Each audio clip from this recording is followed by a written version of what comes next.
menjadi seorang politikus jangan juga lah terlalu idealis begitu. Iya. Atau memang tetap harus idealis? Idealis perlu Mbak, tapi memang perlu menelaah lebih lanjut semua apalagi namanya gesekan yang ada, semua sisi yang ada, sehingga memang kita menjadi bijak. Itu tadi saya bilang mengambil keputusan harus bijak-bijak. Kita idealis perlu, idealis dalam artian secara regulasi kita terapkan dengan baik, kita menyampaikan sesuatu secara sistematis, tapi kemudian memang ada persoalan-persoalan masyarakat yang saya bilang persoalan masyarakat hari ini tidak hanya bulan lalu.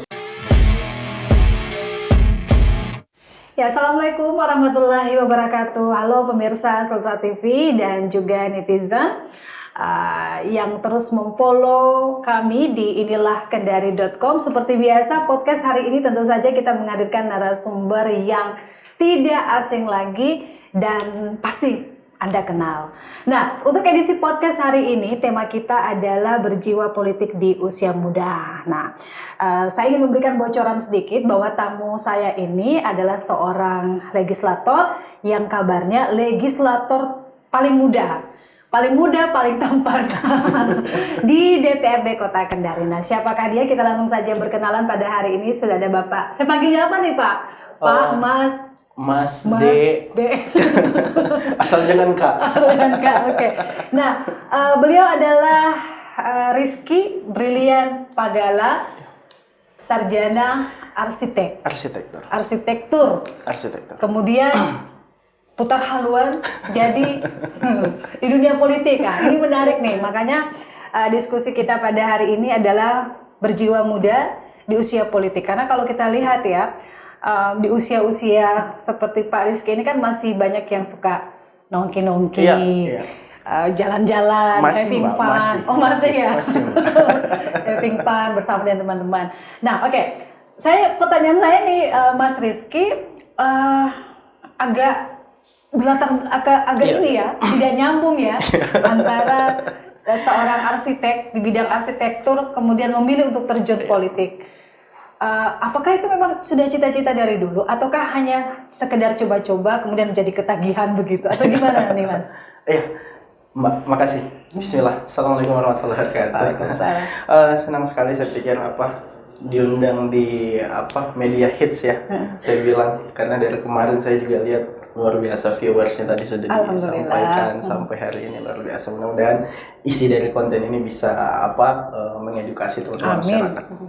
Kalau bicara masalah terjun di dunia politik, memang ini sebuah kejutan juga buat saya. Bahwa dari semasa saya kecil sampai semasa saya di bangku kuliah, saya tidak pernah berpikir bahwa saya akan terjun di dunia politik. Tapi kemudian ternyata angin ini berhembus ke arah sini, kira-kira seperti itu. Pada masa kuliah memang pola pikir kita, cara pandang kita memang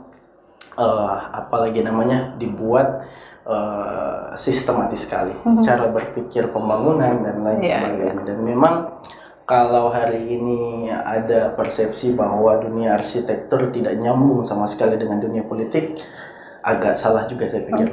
Karena memang dunia arsitektur ini sangat luas. Kita mencakup banyak persoalan yang kemudian kita diagnosa secara bersama, yang kemudian menghasilkan sebuah karya.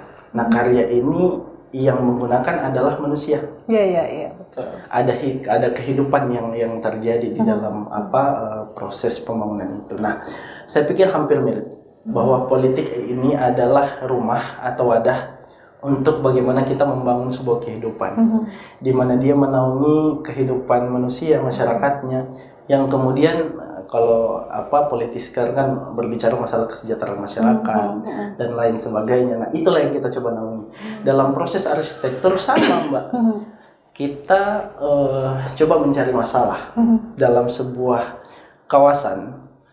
Kalau saya dulu di Jogja, di UII, yang memang kita begitu kompleks persoalan pembangunan masyarakat, pembangunan kehidupan di sana, implikasinya sampai kepada ruang dan fungsi bangunan. Nah, kemarin kita diminta untuk mencari sebuah persoalan di Yogyakarta yang memang begitu sangat kompleks dari sisi titik geografisnya sampai dengan persoalan masyarakatnya yang memang ini membawa kita kepada sebuah kompleksitas persoalan yang luar biasa di Yogyakarta. Nah, inilah yang coba kita bangun kemarin. Kita melihat persoalan masyarakat di sana, kemudian kita mendiagnosisnya, kira-kira karya apa yang bisa kita munculkan di sana untuk kemudian menjawab persoalan masyarakat. Saya cerita sedikit. Saya cerita sedikit, pada waktu itu saya semester 6. Semester 6 kita sudah mengarah pembangunan atau desain secara meso. Jadi kan kita itu arsitektur tidak hanya mikro hanya bangunan, fisik bangunan, tapi meso. Meso itu secara kawasan. Misalnya kalau di sini kawasan Pasar Baru, kawasan Kelurahan Uwa-Uwa, mau dijadikan apa ini? Nah, kemarin kita berbicara masalah kawasan Seturan kalau di Yogyakarta. Dengan kompleksitas persoalannya kita coba melahirkan sebuah solusi. Bagaimana semua situasi pendidikan di sana, kemudian kehidupan UMKM-nya, kemudian kehidupan pemukimannya dan lain sebagainya ini bisa jadi satu kesatuan dan bisa hidup secara bersama. Kadang-kadang kan kalau kita lihat di kota-kota besar, dia support UMKM tapi belum tentu support dengan keadaan kebutuhan teman-teman perkuliahan dari pedestrian dan lain sebagainya. Nah, kira-kira itu, Mbak. Pada masa di arsitektur kita diajarkan untuk menemukan masalah dan mendiagnosisnya dan memberikan karya. Saya pikir hampir mirip. Berarti dengan kata lain, dengan duduk di DPR, ilmunya bisa ditransfer begitu ya? Itulah yang tersalurkan sebenarnya. Artinya begini, Kota Kendari ini masih, kalau kita berbicara Kota Kendari, skop Kota Kendari, kita masih posisi berkembang. Sangat-sangat dibutuhkan cara pandang sehingga memang kita mempunyai fondasi yang kuat dalam proses pembangunan. Kita lihat kota-kota besar hari ini banyak sekali yang akhirnya fondasinya lemah di awal, yang pada akhirnya mempunyai persoalan yang sangat kompleks hari ini. Contoh tadi yang saya sampaikan, Yogyakarta secara zonasi tidak teratur dengan baik, kemudian aturan main RT/RW sampai dengan RDTR-nya tidak baik, yang pada akhirnya hari ini menciptakan sebuah masalah. Dan itu tidak diinginkan. Mudah-mudahan dengan satu pikiran ini bisa menyamakan kedudukan dengan 34 pikiran lainnya di DPR. Tapi yang menarik nih Pak, Mas Rizky ya, termuda di legislator. Nah, sementara di sekeliling kan sudah ada yang lebih senior ya. Nah, apalagi Mas Rizky ini adalah Ketua Komisi 2, DPRD Kota Kendari. Nah, pasti anggota-anggotanya itu ada yang berusia jauh lebih tua. Nah, bagaimana menyesuaikan itu? Jadi kalau bicara DPR itu, senior-senior saya ini sudah ada yang 4 periode. Bahkan kalau saya mau bilang sudah ada yang 5 periode. Pada waktu kemarin kita baru terpilih, saya sempat di Komisi 1 di bagian pemerintahan dan hukum yang memang kita bermitra langsung dengan kecamatan dan kelurahan. Sampai hari ini di Komisi 2 yang memang ini perjalanan panjang. Waktu saya bercerita sedikit di Komisi 2, Mbak. Komisi 1 pada waktu itu saya satu komisi dengan seorang mantan calon wali kota. Siapakah dia? Mantan calon wali kota. Saya satu komisi pun juga dengan senior-senior yang semuanya sudah di atas 2 periode. Artinya memang ini perjalanan panjang menuju proses kedewasaan kita juga dalam pengambilan keputusan. Kemarin alhamdulillah kita diterima baik walaupun pada awalnya. Walaupun pada awalnya penolakan ini luar biasa dari teman-teman. Mungkin menganggap anak dia bisa apa ya. Ini masih kita mau dipimpin sama anak-anak. Saya minta maaf, Mbak. Memang ada kalimat begitu di awal. Masa mau dipimpin sama anak? Bahkan proses komunikasi itu telah terjalin, tapi kemudian membawa saya jadi ketua komisi, tapi bukan berarti semua menjadi pro dengan saya. Tidak. Tapi seiring berjalannya waktu, kita mengkondisikan semuanya dan mengelola semua aspirasi. Kalau kita kan sikapnya aspiratif di dalam sana. Baik itu aspiratif mengambil semua aspirasi dari masyarakat maupun ada aspirasinya anggota juga, Mbak. Inilah yang semua kita jadi satu menyatu karena kita di dalam sana kan perdapil ya. Kita berbicara persoalan perdapil. Walaupun pada akhirnya akan melahirkan sebuah keputusan dan kebijakan seluruh Kota Kendari. Tapi kemudian kadang-kadang teman-teman memang lebih concern ke Perdapil. Nah itu yang kita coba aspiratifkan gitu. Kita ambil semua aspirasinya teman-teman, bahkan persoalan di saya Mbak selama duduk hampir 2,5 tahun lebih ini, lebih banyak persoalan di dapil lain saya selesaikan daripada persoalan. Iya, justru dapil saya dapilnya di bagian mana? Dapil saya dapil 5, Kadia Wawa. Oh, Kadia Wawa. Justru cara menyelesaikan dapil saya, kalau saya sampai hari ini saya melihat, justru saya turun ke lapangan, tidak pernah saya menyelesaikan di dalam kantor. Di dalam kantor itu pasti saya selesaikan dapilnya orang. Saya juga heran dengan keadaan ini. Jarang sekali yang menyampaikan aspirasinya dari tapi mungkin itu proses komunikasi. Tapi kan tidak masalah ya. Itu proses komunikasi yang saya lalui. Mungkin teman-teman masyarakat lebih nyaman untuk kita komunikasi langsung di dapil. Atau mungkin karena masyarakat merasa Pak Rizky kan ini masih muda, mungkin masih enak diajak diskusi kan gitu. Tapi ada yang menarik di Mas Rizky. Mas tadi mengatakan bahwa ketika mulai masuk kan harus beradaptasi itu.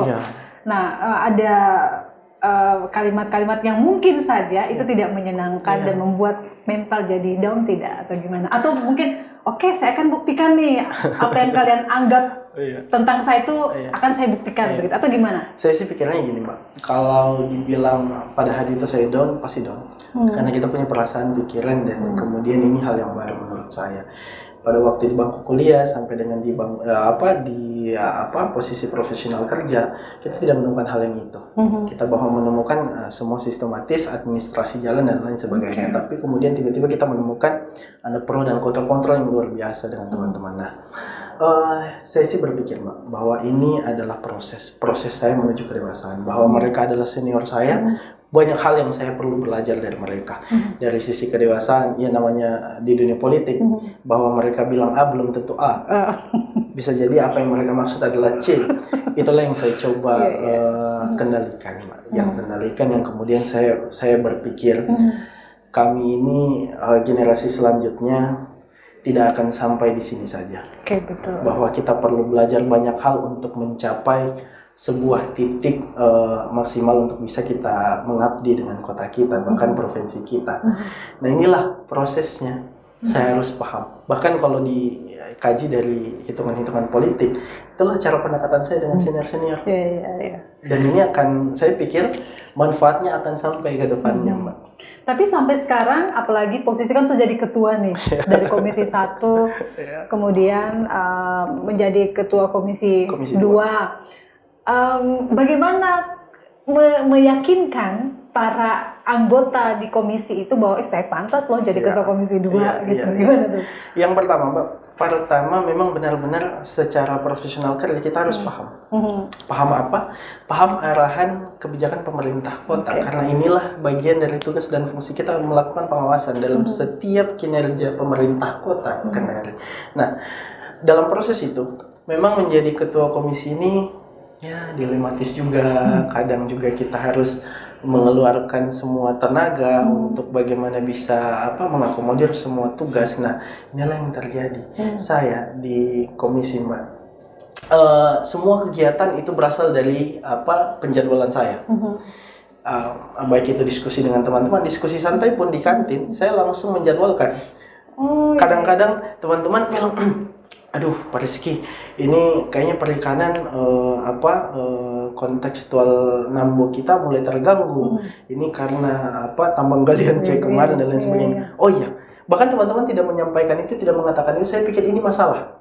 Karena OPD teknis tidak melakukan ini dengan benar dalam proses pengawasannya dan proses menegakkan regulasi.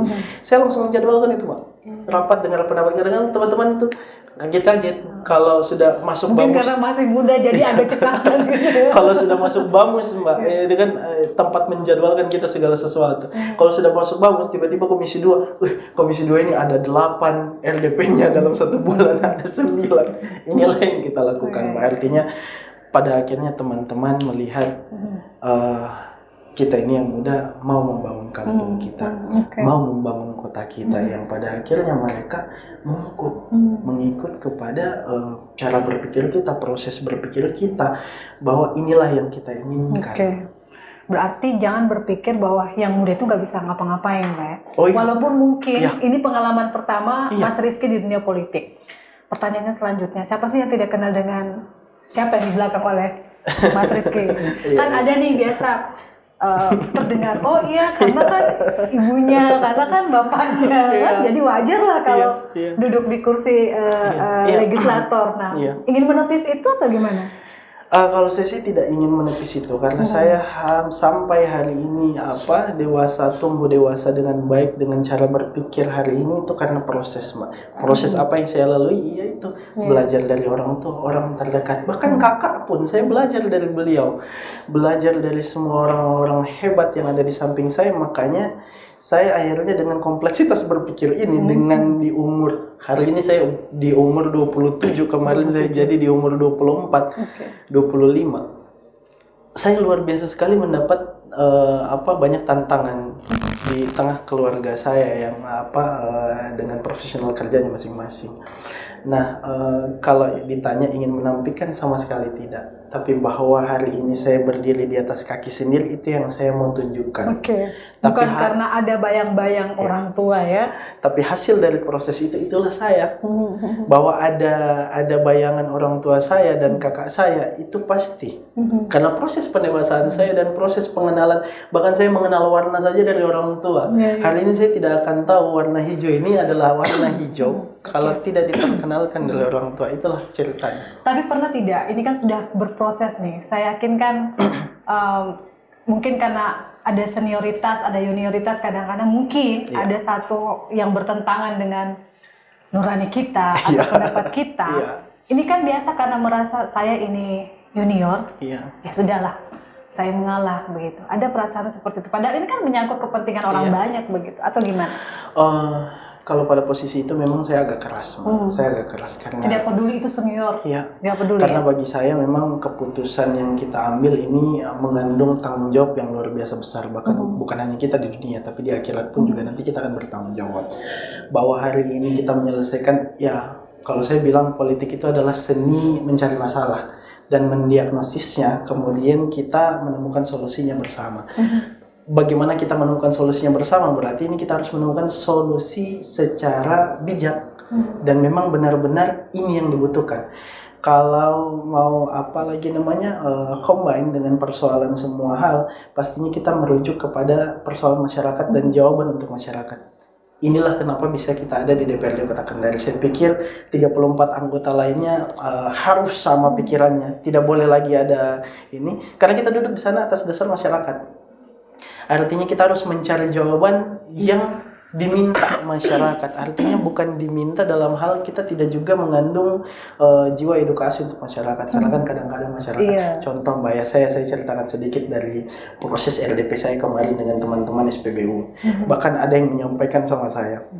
Jadi proses RDPU dengan SPBU kemarin kita membahas terkait dengan terjadinya kebakaran mobil di salah satu SPBU kemarin yang kemudian menyebabkan kerugian di mana-mana. Kerugian si pemilik kendaraan, kemudian kerugian di SPBU-nya, yang kemudian kerugian waktu dan lain sebagainya oleh teman-teman OPD teknis. Tapi kemudian memang inilah pelayanan. Tapi yang saya maksud ada masalah di sini. Kenapa bisa ada masalah situ? Berarti ada persoalan yang harus diselesaikan di tempat itu ya. Pada waktu kemarin memang kita lagi-lagi kembali kepada regulasi kita. Regulasi kita melarang usaha yang tidak berbasis tidak mempunyai izin di Kota Kendari. Nah, kalau boleh dilihat di depan SPBU hari ini banyak sekali itu bensin eceran yang luar biasa merajalela. Nah, posisi 3 minggu kemarin kita melihat Pertalite kita habis ini di SPBU dengan antrian yang sangat panjang menunggu berhari-hari. Tiba-tiba di pinggir jalan ini ramai, marak ini Pertalite. Kita jadi bingung.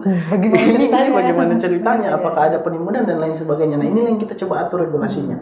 Ada regulasi kita yang kemudian menelaah itu. Nah, memang dalam rapat itu saya agak keras. Saya menyampaikan kepada Pak Kasat Pol PP, saya berikan waktu 1 bulan ini untuk menyelesaikan persoalan dan menegakkan perda kita, untuk menyisir semuanya, bahan bakar subsidi yang dijual bebas di pinggir jalan untuk bagaimana kita bersihkan. Nah, pada waktu kemarin ada salah satu SPBU yang menyampaikan, jadi kira-kira bahasanya, Pak, ini apa lagi namanya, kita jangan munafik lah. Saya kaget juga Bapak. Oh ya, kita jangan munafik lah. Itu masyarakat berkehidupan di sana. Kalau kita tidak hidup secara manusiawi juga, kita tidak melihat persoalan orang, ya kita tidak bisa dianggap sebagai manusia. Keras seperti itu. Pokoknya seperti saya langsung sampaikan begini, Mbak. Proses regulasi yang ada ini sudah melalui analisa yang panjang. Bahwa ada proses kemanusiaan di situ pasti ada. Pasti dipertimbangkan. Pasti ada. Tapi kemanusiaan yang mana? Kemanusiaan secara umum. Tidak hanya teman-teman pedagang, tapi teman-teman yang melalui jalan, kemudian pemukiman dan lain sebagainya. Saya sampai bilang bahwa salah satu SPBU ini 3 apa 4 bulan kemarin terjadi kebakaran di pemukiman di dekat SPBU. Saya sampaikan pada waktu itu, Bapak sadar tidak? Pada 3-4 bulan yang lalu itu ada terjadi kebakaran dan itu hampir merugikan dan menghanguskan ini SPBU-nya Bapak. Nah, proses regulasi ini menjamin ini semuanya.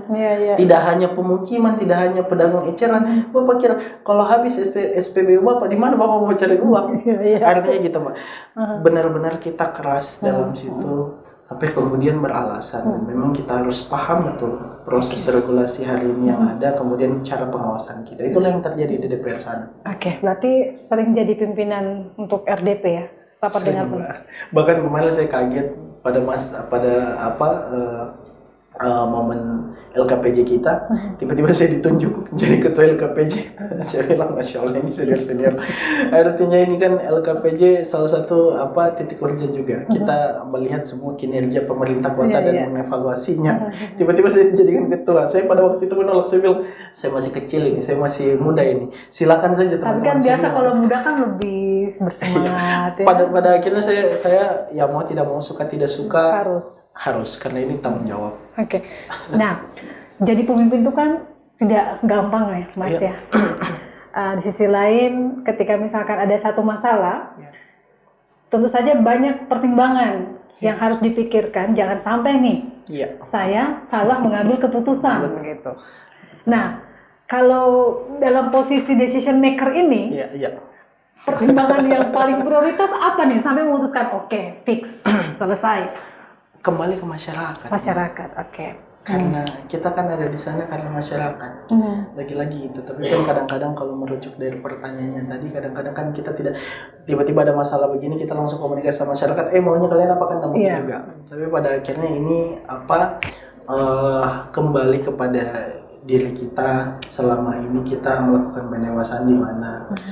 Selama ini kan kita juga masyarakat. Iya. Kalau kita mau melihat diri kita ini masyarakat yang memang butuh pelayanan yang baik dan lain sebagainya, yang memang saya pikir jawaban ini sudah ada di diri kita. Tinggal bagaimana kita bijak-bijak mengambil jawaban yang mana. Tidak jawaban merujuk kepada personal, tapi merujuk kepada halayak umum. Tapi tetap mempertimbangkan pendapat para senior-senior di DPR. Tetap mempertimbangkan, Mbak. Tapi dengan catatan bahwa ini perjuangan untuk masyarakat. Bukan individu. Bahkan saya pernah dalam sebuah rapat, saya keluar dari rapat. Karena persoalannya dan pembahasannya sudah personal. Keluar dari rapat? Saya keluar dari rapat malah. Pasti seniornya bilang, berani juga nih Pak Rizky. Kadang-kadang kita harus berani begitu. Jadi dalam proses rapat ini senioritas tetap ada, tapi kemudian kita tetap menjunjung tinggi yang namanya hak untuk berbicara. Nah, ketika berbicara kita mempunyai hak yang sama, pimpinan, anggota sama semua ini. Bahkan kalau pimpinan bilang A, kalau kita bilang C, dan kita bergabung ini semuanya, tidak bisa pimpinan mengatakan apa. Nah, itulah yang terjadi, Mbak. Kalau saya, kenapa tadi saya cerita saya walk out pada waktu itu, memang pembahasannya lebih ke personal. Dan dalam forum-forum tertentu kita, minta maaf, kita digaji sama masyarakat. Makan minum kita itu uang masyarakat semuanya. Kalau pada saat itu kita mengagendakan sebuah rapat, kemudian ceritanya tentang personal kita, ini tidak akan baik saya pikir. Tapi ada juga yang berpikir bahwa menjadi seorang politikus jangan juga lah terlalu idealis begitu. Iya. Atau memang tetap harus idealis? Idealis perlu, Mbak. Tapi memang perlu menelaah lebih lanjut semua, apalagi namanya gesekan yang ada, semua sisi yang ada, sehingga memang kita menjadi bijak. Itu tadi saya bilang, mengambil keputusan harus bijak-bijak. Kita idealis perlu, idealis dalam artian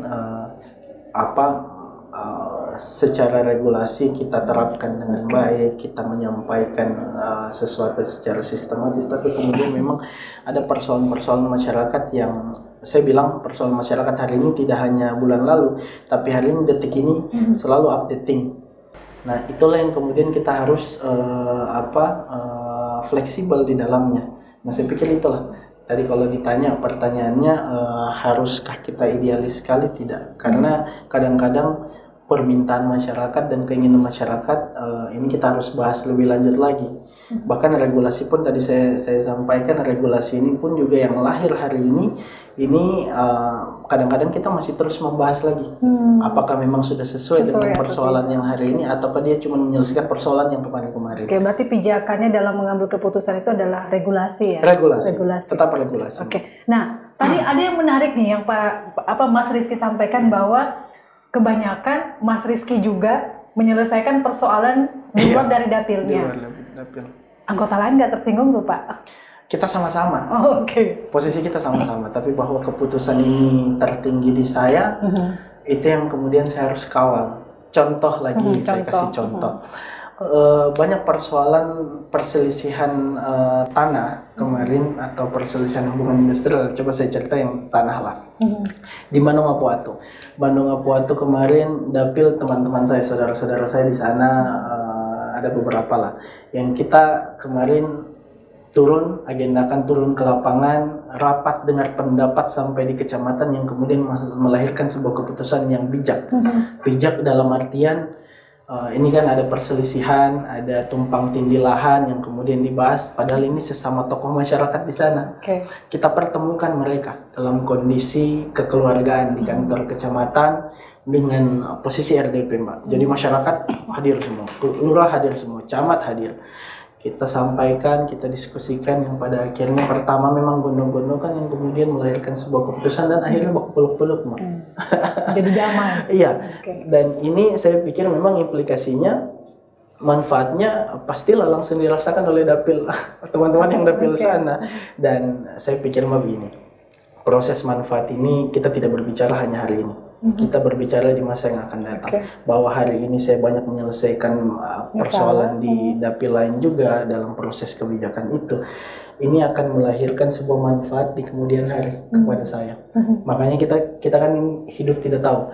Hari ini kita di DPR Kota Kendari, esok lusa kita di mana, esok lusa lagi kita di mana. Yang pasti dalam proses pengabdian ini kita sepakat sama-sama untuk bagaimana kita berada dalam koridor yang tepat. Tapi konsisten 2024 tetap. Pertanyaan yang paling berat ini. Bagaimana tuh? Konsisten 2024. Konsisten tempatnya kah atau konsisten apa ini, Mbak? Dia bisa tempat. Bagi saya ini adalah pengabdian saya. Kalaupun 2024 saya masih tetap di sini, ya berarti ada alasannya. Kalaupun 2024. Tapi akan hijrah dari DPR kota ke provinsi atau ke DPR RI? Atau jadi calon wali kota? Kalau 2024 kita ke tempat lain, itu juga menjadi sebuah keharusan. Karena kita harus bercita-cita, Mbak. Harus bercita-cita, cara menggapainya. Kita berproses dari hari ini. Nanti kelihatan kok, Mbak. Ini kan masih dalam proses. 2023 jawabannya kan. Setelah verifikasi 2023. Semua. Tapi tetap kan ada juga sih yang memanfaatkan momen. Ada juga yang karena coba-coba. Kalau Mas Rizky ini memang fokusnya, memang karena kan baru nih ya, duduk di kursi DPR, artinya sudah ada pengalaman secara pribadi mungkin ya. Apakah nanti ditetap pada jalur politik hingga mungkin sampai ke tingkat DPR RI atau mungkin menjadi calon wali kota? Kita kan tidak tahu endingnya seperti apa. Ataukah mungkin nanti melihat peluang, oke stop deh, sudah sampai 1 periode saja di DPR, atau gimana? Kalau bicara itu sih Mbak, artinya gini, kalau tadi bicara background orang tua, hari ini kemarin orang tua sudah pensiun yang ibu ya, di Kota Kendari, beliau sudah mengabdi, artinya ini harus dilanjutkan.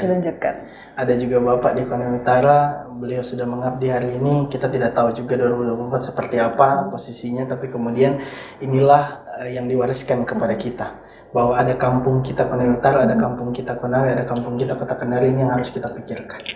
Hari ini berbicara masalah posisi kebijakan tertinggi untuk melakukan semua kebaikan untuk masyarakat ini adalah di eksekutif. Nah, inilah yang akan membawa kita dan mengantarkan kita ke sana. Insya Allah, Mbak. Kalau saya berpikir dalam posisi politik ini, tantangan itu sebuah keharusan. Makanya kalau saya pinjam sebuah hadis, ini beberapa stasiun TV juga saya sampaikan, saya pinjam hadis dari yang sering disampaikan senior saya, wa malazatu illa ba'da ta'ab, bahwa keberhasilan tidak akan terjadi tanpa kesusah payah. Dan keberhasilan ini keberhasilan siapa? Keberhasilan semua orang. Dan pada akhirnya saya dulu ya, Mbak, saya berpikir masuk politik ini satu-satunya cara untuk bagaimana mengharumkan nama keluarga dan nama pribadi.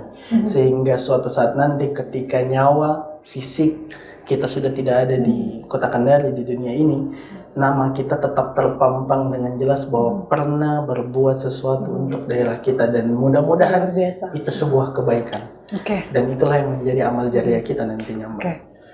Luar biasa, saya banyak sekali ya kalimat-kalimat yang bisa menginspirasi, dan kita pun juga berharap dengan hadirnya Pak Rizky di podcast ini bisa menginspirasi ya seluruh anak muda Sulawesi Tenggara, bahwa kalau punya kemampuan kenapa tidak ya? Kalaupun tidak punya kemampuan, cari kemampuannya, Mbak. Itu yang harus dilakukan. Saya potong lagi bahwa hidup ini adalah sebuah pertaruhan. Kalau kita tidak pernah pertaruhkan hidup ini, tidak akan pernah kita memenangkan. Jadi harus berani ya? Harus berani. Harus berani, tapi tetap harus punya perhitungan. Harus punya perhitungan. Dan posisi perhitungan itu kita bisa dapatkan dari proses pendewasaan kita. Diskusi dengan semua orang. Makanya tadi kalau ditanya masih sering Mbak. Tidak boleh kita tidak nongkrong. Konten nongki-nongkinya apa dulu ya? Saya pikir hari ini, Mbak, semua anak muda di Kota Kendari luar biasa, nongkrongnya pasti berisi. Pasti berisi. Apapun itu, membahas tentang usaha, membahas tentang pribadinya, tetapi saya pikir ini adalah proses pendewasaan dia. Dan mudah-mudahan nanti bisa berkarya juga di Kota Kendari. Amin. Nah, pertanyaan berikutnya adalah, kita tahu Pak Rizky ini jadwalnya cukup padat ya, Mas Rizky ya. Diundang di podcast ini juga butuh effort yang luar biasa untuk bisa menghadirkan beliau, untuk bisa hadir di podcast ini Kendari, karena jadwal yang sangat padat begitu. Nah, kan ada juga sebenarnya ranah privasi yang membutuhkan ruang bagi Pak Rizky, tidak boleh diganggu oleh orang lain. Tetapi di sisi lain, ada tugas dan tanggung jawab yang mungkin waktunya jauh lebih banyak dibandingkan untuk keluarga begitu. Nah, memposisikan itu gimana nih Pak Mas Rizky? Apakah juga pernah ada semacam sudahlah sampai di sini saja. Beginilah jalannya. Beginilah jalannya, sudah kita maju terus atau gimana nih? Kalau posisi itu sih, Mbak, dari awal saya jalan, memang kan ini saya jadi sebelum saya menikah. Pasca saya berkeinginan menikah dan pada waktu itu memang disampaikan oleh orang tua, memang pada akhirnya kita harus berkomunikasi dengan calon pasangan pada waktu itu, bahwa ada beberapa perhatian yang harus disampaikan, yang kemudian ada beberapa kesibukan yang kemudian harus dipahami. Ini harus dijelaskan di awal. Pada hari ini alhamdulillah saya tidak punya masalah dengan itu, dan istri anak saya ini bukan di Kota Kendari, Mbak, di Makassar hari ini lagi menyelesaikan studi, dan memang pertemuan kita kadang-kadang cuma weekend atau tidak lagi kunjungan dinas keluar daerah, kemudian kita mampir, dan memang ini kita bahagia saja karena memang punya kesibukan masing-masing, dan memang kita percaya ini sebuah proses kita di akhir, dimana kalau sudah tua nanti ya kita berpikir ya di situ waktunya baru kita istirahat. Hari ini waktunya kita mengabdikan diri dalam proses apapun itu, dalam posisi apapun. Kalau seandainya semua anak muda cara berpikirnya Pak Rizky, aman daerah ini, Pak. Aman ya. Tidak juga, Mbak. Banyak sekali saya pikir saya ketemu anak-anak muda yang jauh lebih luar biasa daripada saya. Bahkan beberapa anak muda pun menginspirasi dan bahkan membuat saya terheran-heran. Itulah di Kota Kendari, bahkan Sulawesi Tenggara. Masih banyak anak muda yang luar biasa, tapi kemudian memang masih takut-takut saya lihat. Atau mungkin belum punya keberanian ya? Belum punya. Karena mungkin berpikir, atau ini juga mungkin bisa dijawab oleh Pak Rizky. Mungkin saja sebagian anak muda kita berpikir politik itu kotor, politik itu tidak ada teman yang abadi. Ya, politik ini selalu berubah-ubah, hari ini A, besok B, hari ini C. Mungkin pertimbangannya itu kali ya? Atau gimana? Itu jadi salah satu faktor. Karena beberapa kali kita komunikasi dengan mereka, itu pun juga yang mereka sampaikan. Bahkan kalau merujuk kepada diri kita sendiri, itu juga yang ada di diri kita sebelum kita maju. Saya sebelum masuk di dunia politik, itu juga yang saya pikirkan. Tapi Mbak, kalau kita semua, ya minta maaf, saya tidak bilang saya itu dalam keadaan baik, tapi kalau kita punya pikiran baik dan mau membangun kota, tapi kemudian terhalangi dengan sebuah argumentasi maupun isu-isu yang ada, yang pada akhirnya membuat keterbatasan dalam diri kita, padahal kita tidak punya batas, kita membuat keterbatasan sendiri hari itu, yang pada hari ini kota kita memanggil kita, membutuhkan kita, saya pikir itu juga tidak bijak. Jadi pada akhirnya lebih kepada manfaat di diri kita, Mbak. Tapi apa yang saya cukup penasaran nih Mas Rizky ya, apa sih yang membuat Mas Rizky itu begitu yakin? Ini perdana loh Pak Mas ya, new experience begitu ya, pengalaman pertama, pengalaman baru. Apa yang meyakinkan Mas Rizky bisa menang gitu ya? Bisa menang dan melawan mungkin senior-senior yang ada di dapil Mas Rizky? Kalau cerita panjang, dapil saya kemarin itu Mbak, dapil, kalau orang bilang dapil neraka. Apa? Dapil neraka. Dapil neraka. Dapil neraka. Kenapa bisa dibilang dapil neraka? Di situ ada mantan-mantan ketua DPR, ada senior-senior yang luar biasa, bahkan ada incumbent. Kalau berbicara masalah kepartaian, ada incumbent saya di sana. Nah, proses politik itu terjadi, ketakutan itu pasti ada, Mbak. Karena kalau kita tidak takut, kita tidak khawatir, kita tidak akan melakukan sesuatu yang lebih baik daripada itu. Saya kemarin, Mbak, memang benar-benar berjalan saja, mengikuti arus, tapi kemudian tetap dalam koridor prinsip kita. Dan insya Allah, alhamdulillah, kemarin kita dapat jalannya, bahkan ya nggak apa-apa, saya pikir kita buka karena ini juga hasil KPU. Bahkan saya yang tertinggi suara ya daripada teman-teman senior lain, dan ini adalah sebuah kepercayaan yang besar dari masyarakat, bahwa kalau dikatakan pergeserannya masyarakat hari ini percaya dengan apa? Mereka percaya dengan sebuah pikiran baru, sebuah harapan baru, yang kemudian memang melahirkan kepada persepsi kita hari ini tidak ada kepuasan dari masyarakat kepada perwakilan mereka kemarin. Itu yang terjadi. Nah, disitulah saya pikir anak-anak muda, makanya kan kalau orang-orang bilang di akun-akun nasional juga menyampaikan bahwa anak muda ini tidak pernah menawarkan masa lalu, kita menawarkan masa depan.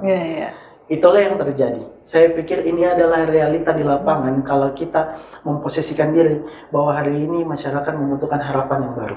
Tidak hanya 2019 kemarin, di 2024 masyarakat sangat-sangat membutuhkan harapan yang baru. Bisa jadi Mbak, saya hari ini yang duduk tidak membawa harapan seluruh masyarakat, karena memang kita bukan agen pemuas. Nah, makanya butuh kolaborasi dengan semua pihak. Makanya kalau saya Mbak, memang dari semua profesionalitas yang ada, proses profesional kerja, profesional di bidang apapun itu, teman-teman pemuda memang benar-benar harus semua melek politik. Bahwa hari ini daerah ini sudah memanggil, meminta untuk kreativitas kita semua anak-anak muda untuk menawarkan masa depan di kemudian hari untuk kota Kendari kita. Ini menjadi sebuah tantangan dan keharusan. Dan untuk mensejahterakan masyarakat harus melalui jalur politik. Iya, saya pikir kalau berbicara anak muda hari ini, mereka berpikir dulu bagaimana mensejahterakan dan menjawab semua persoalan yang ada di keluarganya. Saya pikir ini keluarganya kan pasti banyak di kota Kendari. Itulah masyarakatnya kita. Jadi begitu sudah mulai terpilih, nah otomatis kan pasti beban juga ya. Berarti beban juga nih, aduh saya duduk, bukan aduh ya. Alhamdulillah ya, saya duduk di kursi DPR Kota Kendari, termuda, dan tentu saja pasti banyak harapan masyarakat. Tapi kan tidak semua harapan masyarakat itu bisa di-cover oleh seorang Rizky Brilian Pagala. Nah, bagaimana? Memprioritaskan mana nih yang harus jadi prioritas? Ya, disitulah posisi edukasi kita kepada masyarakat, bahwa hari ini proses pembangunan kita mencapai batas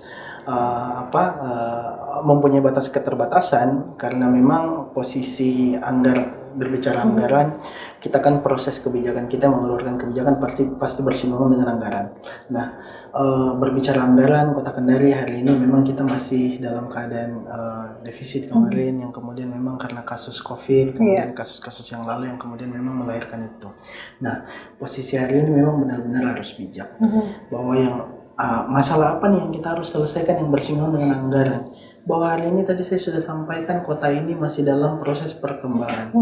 Pengembangan itu terjadi karena proses yang lalu mungkin telah diselesaikan masalah-masalah yang lain. Nah, hari ini kita masih PR kita terkait dengan infrastruktur daerah, infrastruktur kawasan, seluruh kawasan saya pikir. Kemudian memang hari ini yaitu bersinggungan dengan Pak Wali Kota kita luar biasa di tengah keterbatasan itu yang kemudian bisa melahirkan sebuah keputusan yang besar yang memang didasari oleh pikiran kita juga teman-teman DPRD Kota Kendari. Kita membangun jalan untuk mengantisipasi kemacetan dan ini memang persoalan urgent untuk masyarakat di kawasan tertentu. Kemudian kita menghadirkan mall pelayanan publik, nanti insya Allah mudah-mudahan ini bisa selesai sebelum masa selesainya beliau di bulan 10 nanti. Nah, inilah saya pikir keterkaitannya dengan tadi kalau ditanya kita tidak bisa menyelesaikan dan memuaskan semua masyarakat kita, tapi kemudian kita bisa mengedukasi mereka. Kita bisa mengajak mereka untuk kerjasama dengan kita dalam proses pembangunan. Kerjasama yang dimana kita punya perencanaan di tingkat kelurahan, kita punya perencanaan di tingkat kecamatan, kemudian sampai di Kota Kendari. Dan kemudian kita rencanakan bersama-sama dengan tokoh masyarakat, tokoh adat, tokoh pemuda, kemudian stakeholder terkait di kawasan tertentu. Nah, inilah yang menjadi rujukan kita dalam proses pembangunan itu.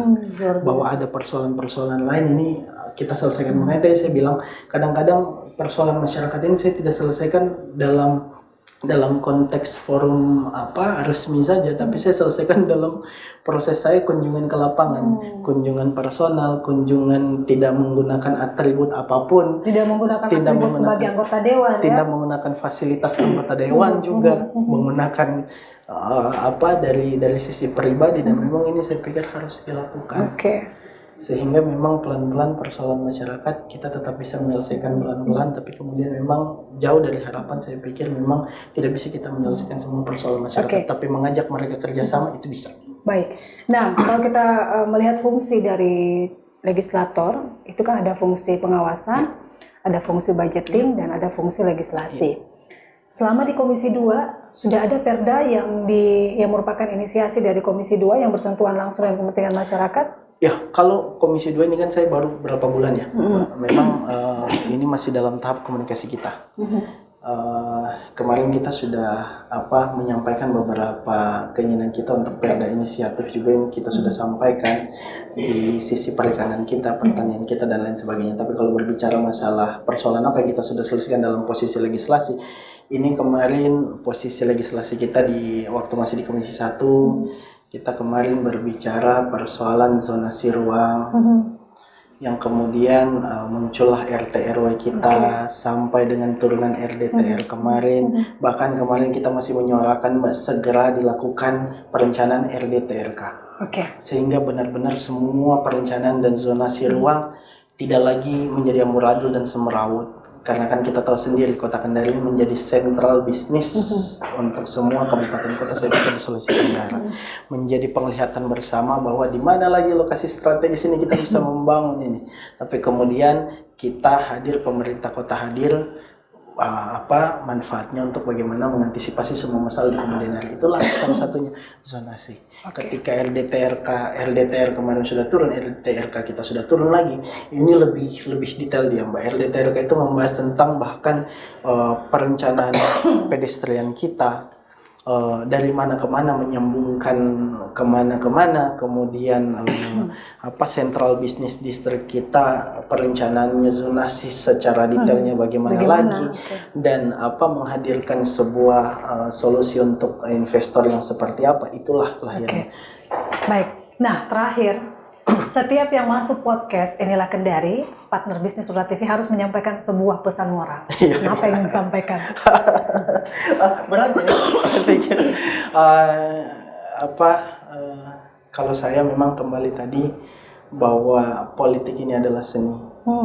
Harapan besar adalah generasi selanjutnya ini bisa melek dalam sebuah momen politik ke depannya, sehingga memang kita bisa berkolaborasi di dalam bahwa seni politik itu adalah seni, bagaimana caranya kita menyelesaikan dan menemukan sebuah masalah dan mendiagnosisnya. Kehadiran pemuda ke depannya adalah menawarkan masa depan untuk memberikan karya terbaik di masa yang akan datang. Luar biasa.